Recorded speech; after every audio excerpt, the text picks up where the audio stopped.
CBI, income tax, सरकारी जांच एजेंसियां किस तरीके से सरकार के आगे, सरकार के इशारे पर सरकार के ताल में ताल मिलाती हुई नजर आती है, थिरकती हुई नजर आती है, ये आज 2 साल का बच्चा भी जानता है। और इस बीच एक ऐसा खुलासा हुआ, सीबीआई की इस तरीके से फजीहत हुई कि 7 साल से जिस केस को सीबीआई चला रही थी, सरकार के इशारे पर चला रही थी, उस केस में सीबीआई के हाथ कुछ भी नहीं लगा। सीबीआई खाली हाथ लौट आए और भयंकर फजीहत करवाई। एनडीए के पूर्व डायरेक्टर प्रणव रॉय और एनडीए के खिलाफ सीबीआई ने जो केस रजिस्टर किया था 7 साल पहले, उसे अब सीबीआई को बंद करना पड़ गया, उसे क्लोज करना पड़ गया।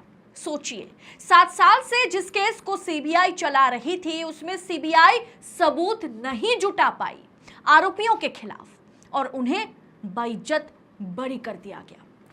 सीबीआई ने सबूतों के अभाव में प्रणव रॉय और उनकी पत्नी राधिका रॉय के खिलाफ 2017 में दर्ज हुए केस को बंद कर दिया। क्लोजर रिपोर्ट में सीबीआई कुछ नहीं दिखा पाई।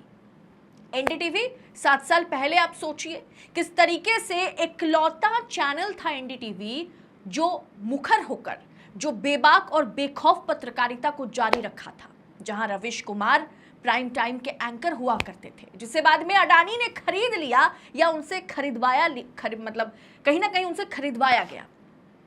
उस एनडीटीवी के पूर्व डायरेक्टर प्रणव रॉय, जो कि बहुत ही नामचीन पत्रकार हैं, अपनी बेखौफ पत्रकारिता के लिए जो जाने जाते हैं, उनको कहीं ना कहीं सीबीआई को बेइज्जत बरी करना पड़ गया। सीबीआई 7 साल से वो केस चला रही थी, क्योंकि उस समय 7 साल पहले एनडीटीवी जो है सरकार से, मोदी सरकार से सवाल बेखौफ और बेबाक तरीके से पूछा करता था।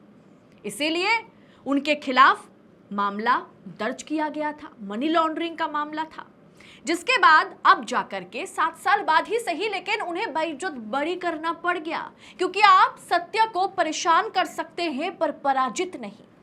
पूरा मामला मैं विस्तार से आपको बताऊंगी, साथ में ये भी बतलाऊंगी कि नरेंद्र मोदी के अंडर कितने नेता हैं, कितने बड़े बड़े दिग्गज हैं जिन पर ईडी सीबीआई की केसेस तो चल रहे हैं, लेकिन उसे इस तरीके से बंद लिफाफे में डाल दिया गया, उस पर मिट्टी डाल दिया गया। लेकिन 7 साल बाद ही सही, सीबीआई या ईडी आप कह सकते हैं, जिस तरीके से काम करती हुई नजर आती है, उसके चलते फिर एक बार फजीहत वो दोनों एजेंसियां करा बैठी। तो पूरा मामला मैं विस्तार से आपको बताऊंगी, तो आखिर तक वीडियो में बने रहिएगा। नमस्कार, स्वागत है आपका देश नीति पर। मैं हूं आपके साथ अदिति। देश नीति, केवल सच्ची और पक्की खबरें। दोस्तों, राधिका रॉय और प्रणव रॉय पर आईसीआईसीआई बैंक को जानबूझकर 48 करोड़ का नुकसान पहुंचाने का आरोप 7 साल पहले लगाया गया था। सीबीआई पर आरोप लग रहा है कि प्रणव रॉय को एनडीटीवी छोड़ने पर मजबूर करने के लिए सीबीआई का इस्तेमाल किया गया था। दरअसल उन पर जब ये केस चला तो वो कहीं ना कहीं एनडीटीवी से साइडलाइन हो गए। वो जिस तरीके से एनडीटीवी में एक्टिव नजर आते थे, उन्होंने एनडीटीवी छोड़ दिया। छोड़ा इसलिए था क्योंकि उन पर 48 करोड़ रुपए घोटाला करने का आरोप लगा था। अब सोचिए, उन्होंने एनडीटीवी छोड़ दिया क्योंकि कहीं ना कहीं एनडीटीवी से प्रणव रॉय को निकालने की पूरी कोशिश कोई और पीएमओ में बैठकर शायद कर रहे थे। जैसे रविश कुमार को निकाला गया था, जैसे अडानी ने एनडीटीवी को खरीद लिया था और उसके बाद रविश कुमार जो है वो रिजाइन देते हुए नजर आए थे। वही हाल कहीं ना कहीं 7 साल पहले प्रणव रॉय के साथ भी हुआ था। एनडीटीवी छोड़ने पर उन्हें मजबूर किया गया था क्योंकि सीबीआई ने उनके खिलाफ मनी लॉन्ड्रिंग का केस, घोटाले का केस दर्ज कर दिया था। अब 7 साल बाद क्या हुआ दोस्तों, सुनिएगा, पूरी कहानी क्या है उसे सुनिएगा जरूर। केंद्रीय जांच एजेंसी सीबीआई ने मंगलवार को सबूतों के अभाव पर एनडीटीवी के पूर्व डायरेक्टर प्रणव रॉय और राधिका रॉय के खिलाफ 2017 में दर्ज मामला जो है उसे बंद कर दिया है। इन पर आईसीआईसीआई बैंक को जानबूझकर 48 करोड़ से अधिक का नुकसान पहुंचाने का आरोप लगा था।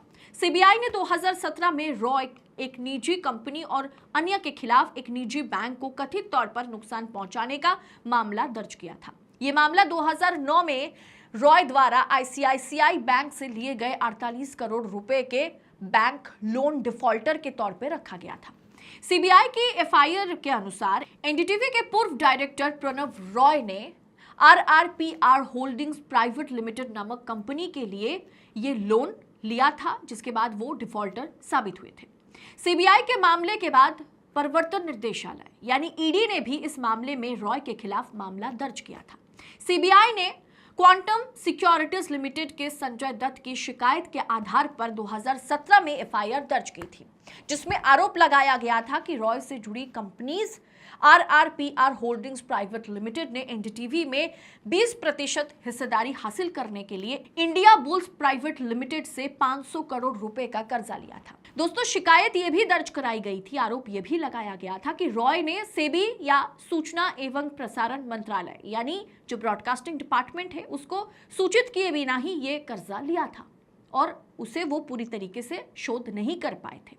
उन्होंने शेयर धारिता को गिरवी रखा था, जिसके बाद वो डिफॉल्टर साबित हुए और कहीं ना कहीं 48 करोड़ रुपए का नुकसान उन्होंने आईसीआईसीआई बैंक को पहुंचाया। अब दोस्तों, इसमें तो कोई दौराय नहीं, आप भी जानते हैं कि किस तरीके से जब धोखाधड़ी बड़े बड़े इंडस्ट्रियलिस्ट करते हैं, विजय माल्या, मेहुल चौकसी, नीरव मोदी, लिस्ट बहुत लंबी है। ऐसे 1000 करोड़ रुपए को राइट ऑफ कर दिया गया, यानी इन लोन्स को माफ कर दिए गए।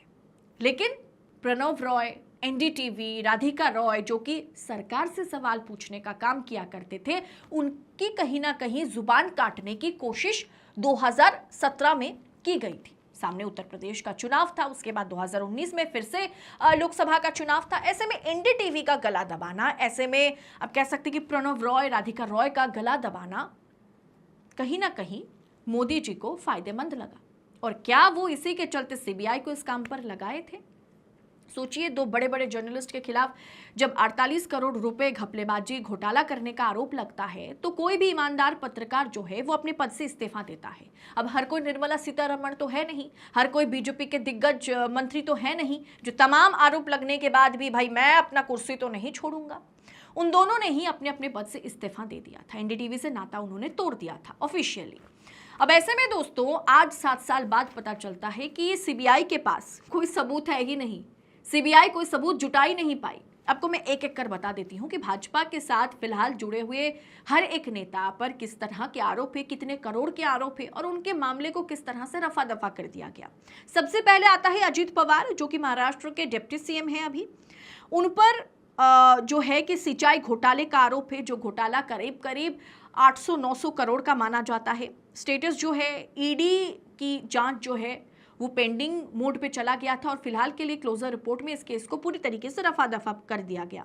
छगन भुजबल, जो कि महाराष्ट्र सरकार में मंत्री हैं, उन पर महाराष्ट्र सदन घोटाले का आरोप है। महाराष्ट्र सदन घोटाले में वो बरी हो गए। फिलहाल उन पर केस दर्ज था, 7 केसेस दर्ज था, जिन्हें अभी फिलहाल के लिए पेंडिंग मोड पे डाल दिया गया और सदन घोटाले में उन्हें बाइज्जत बरी कर दिया गया। नारायण राणे जो है वो केंद्रीय मंत्री हैं। मनी लॉन्ड्रिंग रैकेट चलाने का उन पर आरोप है, मतलब भयंकर, कम से कम 1000 करोड़ घोटाले का आरोप उन पर है, लेकिन ईडी ने वो जांच बंद कर दी। प्रवीण देरकर जो है वो भी बीजेपी में बाद में आए थे, महाराष्ट्र नवनिर्माण सेना से वो बीजेपी में आए थे। उन पर मुंबई कॉर्पोरेटिव बैंक घोटाले का आरोप है, लेकिन 2022 में जब वो बीजेपी में शामिल हो गए थे उसके कुछ ही महीने के भीतर उन्हें क्लीन चिट मिल गई थी। इसके अलावा संजय राठौर है, विजय कुमार है, यशवंत यादव है, शुभेंदु अधिकारी है, जो पश्चिम बंगाल के नेता प्रतिपक्ष है, जो टीएमसी में रहते हुए घोटाले का बहुत बड़ा आरोप उन पर लगा था। बीजेपी खुद शुभेंदु अधिकारी के खिलाफ कैंपेन चलाया करती थी, जो ऑन कैमरा रंगे हाथ रिश्वत देते हुए पकड़े गए थे, जिस पर सीबीआई जो है केस चला रही थी। ईडी का भी केस था, जो टीएमसी छोड़कर बीजेपी में आए। शारदा घोटाला, नारदा घोटाला उन्होंने किया था। शारदा चिटफंड मामले में करीब 500 करोड़ रुपए का आरोप उन पर था लेने का। तो अब ईडी ने उन्हें क्लीन चिट दे दी। सीबीआई वाला जो केस था उसे पेंडिंग मोड पे डाल दिया गया। इसके अलावा दोस्तों जितेंद्र यादव है, मुकुल रॉय है, शोभन चैटर्जी है, हार्दिक पटेल है, हेमंता विश्व शर्मा है, जिन पर शारदा चिटफंड घोटाले के करोड़ों रुपए आम जनता की जेब काटने का आरोप उन पर है। आम जनता से लेकर के एक तरीके से उन्होंने फ्रॉड किया था, चिटफंड किया था, यह आरोप उन पर लगा था। लेकिन जैसे ही वो बीजेपी छोड़कर, कांग्रेस छोड़कर बीजेपी में शामिल होते हैं, सीबीआई इस जांच को पेंडिंग मोड पे डाल देती है। इसके अलावा बीएस येदियुरप्पा है, लिस्ट बहुत लंबी है, इन पर कोई कार्रवाई नहीं, ये आरोपी माने जाते हैं और इनके खिलाफ सबूत होने के बाद भी इनके केसेस को पूरी तरीके से बंद कर दिया जाता है। लेकिन प्रणव रॉय, राधिका रॉय जैसे बड़े बड़े दिग्गज जर्नलिस्ट जो कि सत्ता से सवाल पूछने की क्षमता रखते हैं, उनकी कहीं ना कहीं जुबान काटने की कोशिश 2017 में की गई थी। लेकिन आज 7 साल बाद ही सही, देर आए पर दुरुस्त आए, सच जो है वो उजागर होकर रहता है। अब ऐसे में सच सबके सामने है कि सीबीआई उनके खिलाफ, जो ईडी उनके खिलाफ जो मामला चला रही थी, मनी लॉन्ड्रिंग का मामला, 48 करोड़ घोटाले का जो आरोप उन पर लगा था, उसमें वो बाइज्जत बरी हो गए। ऐसे में आप तो ये मानेंगे कि ईडी सीबीआई का जो खेल है उस पर अब लगाम लगाने की जरूरत है। शायद सुप्रीम कोर्ट को इंटरवीन करने की जरूरत है, शायद विपक्ष को जांच एजेंसीज में रिशफलिंग कराने की मांग करनी चाहिए। आपको क्या लगता है, क्या अगर ईडी सीबीआई इनकम टैक्स पर लगाम लग जाए, अगर वो सही तरीके से ढंग से काम करे, सरकार के इशारे पर ना थिरके, तो क्या हमारे देश में लोकतंत्र बरकरार रहेगा? क्या ये जो फेक प्रोपेगेंडा फैलाने के लिए, किसी की जुबान काटने के लिए, किसी पर दबाव बनाने के लिए जांच एजेंसियां जिस तरह की काम करती हुई आजकल नजर आ रही है, क्या उस पर अंकुश लगने की बेहद जरूरत है अगर आपको देश बचाना है तो? इस पर आपकी टीका टिप्पणी क्या है? कमेंट कर अपनी राय हमारे साथ शेयर जरूर कीजिएगा। बाकी ऐसी तमाम खबरों को देशनीति आप तक पहुंचा सके, इसके लिए चैनल को सब्सक्राइब कीजिएगा ताकि कोई हम पर दबाव ना बना सके। देशनीति बेखौफ पत्रकारिता को जारी रख सके, स्वतंत्र पत्रकारिता को जारी रख सके, इसके लिए हमें आपकी सहयोगिता की जरूरत है। चैनल को सब्सक्राइब करें। फिलहाल इस रिपोर्ट में इतना ही, जल्द होगी मुलाकात। बहुत बहुत शुक्रिया। जय हिंद, जय भारत।